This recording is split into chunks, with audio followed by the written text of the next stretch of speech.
Hello dear friends, my name is doctor Ayesha. उम्मीद है आप सब खैरियत से होंगे।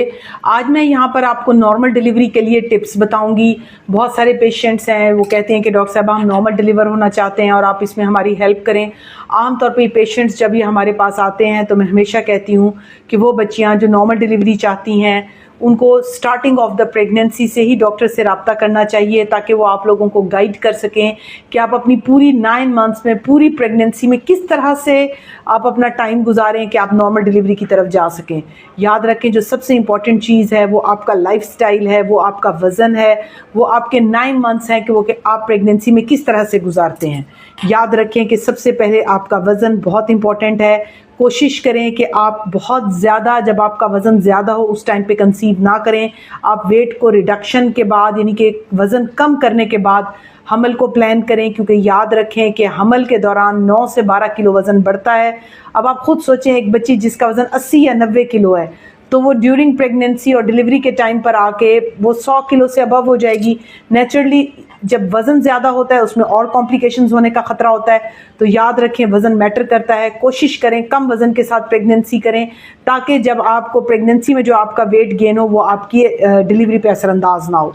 दूसरी इंपॉर्टेंट चीज़ है आपका way of living and lifestyle, diet, कि आप क्या खा रहे हैं। कोशिश करें कि अपनी खुराक में अंडा, दूध, दही, गोश्त, मुख्तलिफ़ किस्म की अजनास जिसमें दालें वगैरह शामिल हैं, और सब्जियां और फलों का इस्तेमाल करें। याद रखें, वो बच्चियां जो बहुत ज़्यादा जंक फूड की आदी हों, बहुत ज़्यादा बाहर के खानों की आदी हों, आम तौर पे ऐसी बच्चियों का ब्लड प्रेशर और शुगर लेवल्स जो हैं उनमें हाई हो जाते हैं। उनके जो शुगर लेवल्स में बहुत ज़्यादा स्पाइक्स देखी जाती हैं, और आम तौर पे फिर उनके बच्चों के गिर्द पानी या गुड साइज़ बेबीज़ जो हैं वो डिलीवर हो रहे होते हैं। तो याद रखें, ये बहुत इंपॉर्टेंट है कि आपने अपनी डाइट को जो है वो एक हेल्दी डाइट की तरफ रखना है। कोशिश करें होम मेक जो है ना वो फूड्स का इस्तेमाल करें। उसके बाद आ जाती है एक्सरसाइज। अब मैं ये तो आपसे नहीं कह रही कि आप जिम चली जाएं और वहाँ पे जो है आप एक्सरसाइज करें, नो। आप नॉर्मल अपनी वॉक को जारी रखें।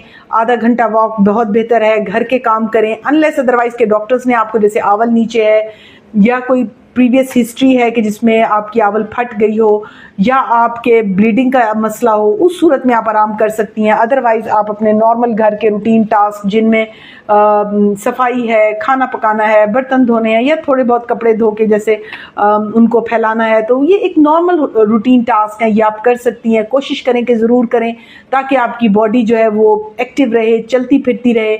और उसका सबसे बड़ा फ़ायदा होता है जब आप वॉक करते हैं या कोई टास्क इस तरह से करते हैं, तो जहाँ पूरे ब्लड सर्कुलेशन अच्छी बॉडी की होती है, वहीं पर आपकी बच्चेदानी की भी होती है। उसके बाद नेक्स्ट इंपॉर्टेंट चीज़ है कि वो ख़वातीन जिनके ब्लड प्रेशर और शुगर लेवल ज़्यादा होते हों, याद रखें जब भी ब्लड प्रेशर या शुगर ज़्यादा होगा, डॉक्टर इस चीज़ से परेशान होता है और डॉक्टर जो है इसको एक अलार्म के तौर पे लेता है। वो बच्चियाँ जिनके ब्लड प्रेशर और शुगर लेवल ज़्यादा होते हों, कोशिश करें उनको कंट्रोल रखें। अगर डॉक्टर ने दवाई आपको तजवीज़ किया उसको टाइम से खाएं, ताकि आपके बच्चे के गिर्द पानी कम या ज़्यादा ना हो, बच्चे का जो IUGR यानी कि ग्रोथ रेस्ट्रिक्शन ना हो, बच्चा अपनी मुद्दत से छोटा ना आ रहा हो। ये जितनी सूरत हाल है इसमें आमतौर पर जब बच्चे में कोई नुक्स नज़र आ जाए, बच्चा अपनी मुद्दत से कम हो या कमज़ोर हो, तो फिर नेचुरली फिर आपकी नॉर्मल डिलीवरी के चांसेस कम हो जाते हैं। इसके अलावा जो नेक्स्ट स्टेप है, जो मैं हमेशा हर पेशेंट से कहती हूँ, कि आपका जो 7वां, 8वां, 9वां महीना, इसमें नेचुरली पेट बहुत बाहर होता है, बच्चियों के लिए चलना बहुत मुश्किल होता है। बाज़ वक़्त वो एंटीनेटल विजिट्स भी लेट कर रही होती हैं, बहुत ज़्यादा बेड पे लेटने लग जाती हैं। मैं मना करती हूँ कि इन चीज़ों को अवॉइड करें, क्योंकि जब आप 7वें, 8वें, 9वें महीने में आके बच्चा अपना मैक्सिमम वज़न ले लेता है, वो पूरी तरह बड़ा हो चुका होता है, अगर इस स्टेज के ऊपर अगर आप बहुत ज़्यादा लेटेंगी तो नेचुरली फिर बच्चे की नॉर्मल डिलीवरी के चांसेस जो हैं वो आहिस्ता आहिस्ता कम होते चले जाते हैं। सो डियर लेडीज़, अगर आप मुझसे कुछ पूछना चाहें तो आप मुझसे पूछ सकती हैं।